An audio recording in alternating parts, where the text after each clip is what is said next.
Hi friends, welcome to my YouTube channel. ನಾನಿವತ್ತು ನಿಮಗೆ passport size ಫೋಟೋನ ಯಾವ ರೀತಿ ಪ್ರಿಂಟ್ ತೆಗೆಯೋದಂತ ತೋರಿಸ್ಕೊಡ್ತೀನಿ.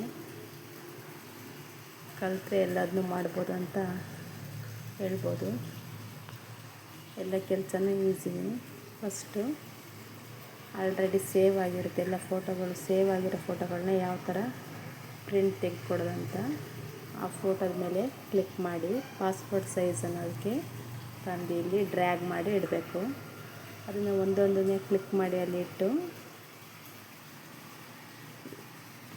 ಲೆಫ್ಟ್ ಸೈಡ್ ಬಟನ್ ಕ್ಲಿಕ್ ಮಾಡಿ ಫಸ್ಟು ಕಂಟ್ರೋಲ್ ಟಿ ಹೊಡ್ಕೊಂಡು ಲೆಫ್ಟ್ ಸೈಡ್ ಬಟನಲ್ಲಿ ರೈಟ್ ಸೈಡ್ ಬಟನಲ್ಲಿ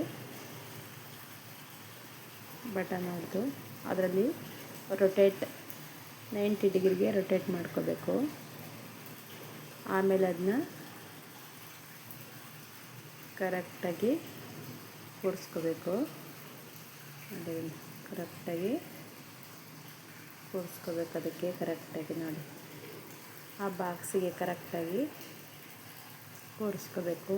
ಆಮೇಲೆ ಹಾಲ್ಟ್ ಹಿಡ್ಕೊಂಡು ಒಂದೊಂದೇ ಫೋಟೋನ ಅದರ ಪಕ್ಕಕ್ಕೆ ಸೆಟ್ ಮಾಡ್ತಾ ಬರಬೇಕು. ಕಂಟ್ರೋಲ್ ಹಿಡ್ಕೊಂಡ್ರೆ ಎರಡೆರಡು ಫೋಟೋ ಬರುತ್ತೆ. ಒಟ್ಟಿಗೆ 4 ಫೋಟೋ ಬರಬೇಕಂದ್ರೆ ಕಂಟ್ರೋಲ್ ಹಿಡ್ಕೊಂಡು ಆಲ್ಟ್ ಬಟನ್ ಒತ್ತಿದರೆ 4 ಫೋಟೋನು ಒಟ್ಟಿಗೆ ಬರುತ್ತೆ. ನೆಕ್ಸ್ಟು ಆಮೇಲೆ ಪ್ರಿಂಟ್ ಯಾವ ರೀತಿ ಕೊಡೋದು ಅಂತ ಹೇಳಿದ್ರೆ ಕಂಟ್ರೋಲ್ ಪಿ ಹಿಡ್ಕೊಂಡು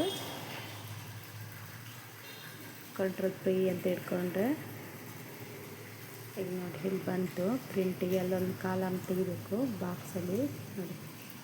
ಇದನ್ನು ಕ್ಲಿಕ್ ಮಾಡಿ ತೆಗೆದ್ಬಿಟ್ಟು ಆಮೇಲೆ ಕೆಳಗಡೆ ನೋಡಿ ಪ್ರಿಂಟ್ ಅಂತಿದೆ. ಆ ಪ್ರಿಂಟ್ ಅಂತ ಇಲ್ಲೊಂದು ಸರಿ ಪ್ರಿಂಟ್ ಕೊಡಬೇಕು. ನೆಕ್ಸ್ಟ್ ಇಲ್ಲೊಂದು ಸರಿ ಪ್ರಿಂಟ್ ಅಂತ ಕೊಟ್ಬಿಟ್ರೆ ಫೋಟೋಸು ರೆಡಿಯಾಗಿ ಬರುತ್ತೆ.